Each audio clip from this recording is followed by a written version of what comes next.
السلام علیکم دوستو، کیسے ہیں؟ امید تو خیریت سے ہوں گے۔ دیکھیں، کوئی ویڈیو بنانے کا بھی کوئی مقصد بھی ہوتا ہے یار۔ آج ایک بڑی چیز پسند آئی کہ ایمانداری، دیانت داری کیا ہوتی ہے۔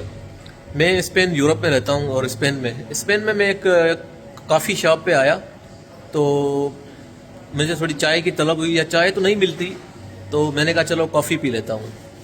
تو یہاں پیچھے میں دکھا نہیں سکتا، وہ لیڈیز ہیں، تو انہوں نے منع کیا ہے کہ میں لیڈیز ہوں، مجھے نہ دکھائیں۔ میں نے چلو ٹھیک ہے، ان سے میں نے اجازت لی۔ تو خیر، میں آپ کو ایک بات بتانا چاہتا ہوں، وہ بڑی اچھی بات یہ ہے کہ میں ریسٹورنٹ میں ہی ہوں، میں لاسٹ میں آپ کو ریسٹورنٹ دکھائی دوں گا۔ تو نا میں نے کہا یار چلو کافی تو بولی، آرڈر کی، لیکن یار اس کے ساتھ نا کوئی کیک بول دوں۔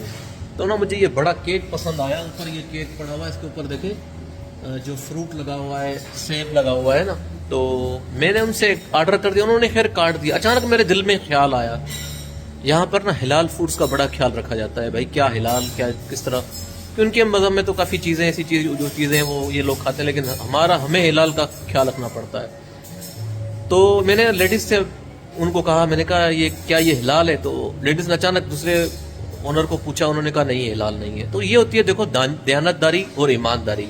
آج دیکھو یار، کافی جگہوں سے ایسی چیزیں دیکھنے کو ملتی ہیں کہ وہاں پر لوگ 2 دن پہلے کا پڑا ہوا کھانا گرم کر کے چلا دیتے ہیں، 4 دن پہلے کا پڑا ہوا فریز کیا ہوا باسی چیزیں چلا دیتے ہیں، اور ایسی چیزیں وہ جو ہمارا کام حلال ہوتا ہے اس کو ہم حرام کر دیتے ہیں۔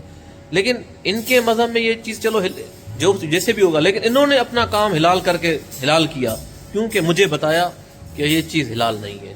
تو یہ ہوتی ہے دیانت داری، ایمانداری۔